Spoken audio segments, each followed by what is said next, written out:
నిజామాబాద్ జిల్లాలో మూడో విడత గ్రామ పంచాయతీ ఎన్నికలకు సంబంధించి అన్ని ఏర్పాట్లు పూర్తయ్యాయి. ఆర్మూరు సబ్ డివిజన్ పరిధిలోని మొత్తం 165 గ్రామ పంచాయతీలకు గాను 19 గ్రామ పంచాయతీలు ఏకగ్రీవమయ్యాయి.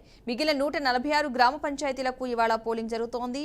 1620 వార్డు సభ్యుల స్థానాలకు గాను 490 స్థానాలు ఏకగ్రీవమయ్యాయి. మిగిలిన 1130 వార్డు సభ్యుల స్థానాలకు అధికారులు ఎన్నికలు నిర్వహిస్తున్నారు. ఓటర్లు తమ ఓటు హక్కు వినియోగించుకునేందుకు ఎన్నికల సంఘం గుర్తించిన 18 రకాల గుర్తింపు కార్డులు ఏదైనా ఒకటి తప్పనిసరిగా తీసుకురావాలని అధికారులు సూచించారు. ఈ ఎన్నికలకు సంబంధించిన మరిన్ని వివరాలు మా ప్రతినిధి రాజు అందిస్తారు. ఓటు రాజు.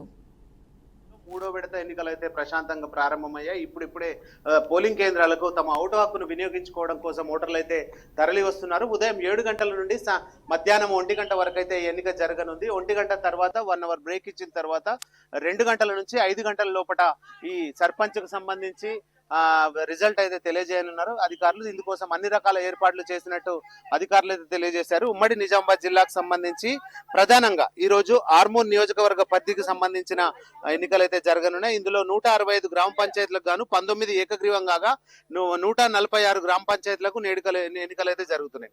1620 వార్డు సభ్యులకు గాను మొత్తం 1130 వార్డుకు అయితే ఇప్పుడు ఎన్నికలు అయితే జరుగుతున్నాయి. అయితే ఓటర్లు ఉదయం 7 గంటల నుంచే తమ ఓటు హక్కు వినియోగించడం కోసం ఇవి పోలింగ్ కేంద్రాలకు అయితే తరలి వస్తున్నారు. కొంత ఉదయం పూట చలి ఎక్కువగా ఉండడంతో ఓటర్లు అయితే ఉదయాన్నే పెద్దగా పోలింగ్ అయితే జరగలేదు. ప్రస్తుతం అయితే ఇప్పుడిప్పుడే ఓటింగ్ పుంజుకుంది. అధికారులు ఏర్పాట్లు చూడొచ్చు. ఇక్కడ వచ్చిన వారికి మొదట ఇక్కడ వారి ఓటు హక్కు ఉందా లేదా చూసుకొని ఇక్కడ నుంచి ఓటర్ స్లిప్ తీసుకొని అక్కడి నుంచి తమ ఓటు హక్కును వేసుకునే విధంగా అయితే ఏర్పాట్లు చేశారు. అంతేకాకుండా ప్రతి పోలింగ్ కేంద్రం వద్ద కూడా ఒక ఇద్దరు ఆశా వర్కర్లను వారికి మెడికల్ కిట్ లాగా ఏర్పాటు చేసి ఎవరికైనా ఇబ్బంది అయితే అక్కడే ట్రీట్మెంట్ చేసే విధంగా అధికారులు అయితే ఏర్పాట్లు చేశారు. చూడొచ్చు ప్రస్తుతం ఇప్పుడైతే పోలింగ్ ప్రశాంతంగా ప్రారంభమైంది. ఉదయం 7 గంటలకు ప్రారంభమైన పోలింగ్ ఇప్పటి వరకు 12.5% నమోదైనట్టుగా అధికారులు అయితే తెలియజేశారు.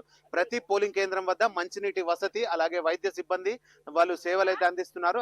ప్రతి కేంద్రం వద్ద బట్టి బందోబస్తు అయితే ఏర్పాటు చేశారు. ఇక కామారెడ్డి జిల్లాకు సంబంధించి కామారెడ్డి నియోజకవర్గంలో కామారెడ్డికి సంబంధించి మూడవ విడతకు సంబంధించి 7 గంటలకే ప్రారంభమైంది. మూడవ విడతలో 168 సర్పంచ్ స్థానాలకు గాను 26 ఇప్పటికే ఏకగ్రీవమయ్యాయి. అందులో 1482 వార్డు స్థానాలకు ఈ రోజు ఎన్నికైతే జరుగుతుంది. ఏదేమైనప్పటికీ మూడవ విడత ఎన్నిక మాత్రం ప్రశాంతంగా అయితే ఇప్పుడిప్పుడే ప్రారంభమైంది. ఉదయం 7 గంటలకే ప్రారంభమైంది. ఇప్పుడిప్పుడే ఓటర్లంతా కూడా వాళ్ళు తమ ఓటు హక్కును వినియోగించుకోవడానికి పోలింగ్ కేంద్రాలకు తరలి వస్తున్నారు. అయితే అధికారులు కట్టుదిట్టమైన భద్రతా ఏర్పాట్లు చేశారు. ఏదేమైనప్పటికీ 2 దఫల్లో విజయవంతంగా ఎన్నిక నిర్వహించారు.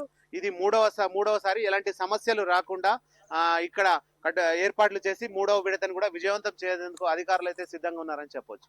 ఇది నిజామాబాద్ జిల్లాలో మూడవ విడత ఎన్నికకు సంబంధించిన తాజా పరిస్థితి. రంగారెడ్డి జిల్లా మైలార్దేవ్ స్టేషన్ పరిధిలో రోడ్డు ప్రమాదం జరిగింది. రోడ్డు పక్కనే స్వెటర్లు అమ్ముకుని జీవనం సాగిస్తున్న ఓ కుటుంబంపైకి ఇన్నోవా కారు అతి వేగంగా దూసుకువెళ్లింది. ఈ ఘటనలో తండ్రి ప్రభు మహారాజ్ కుమారుడు దీపక్ అక్కడికక్కడే మృతి చెందారు.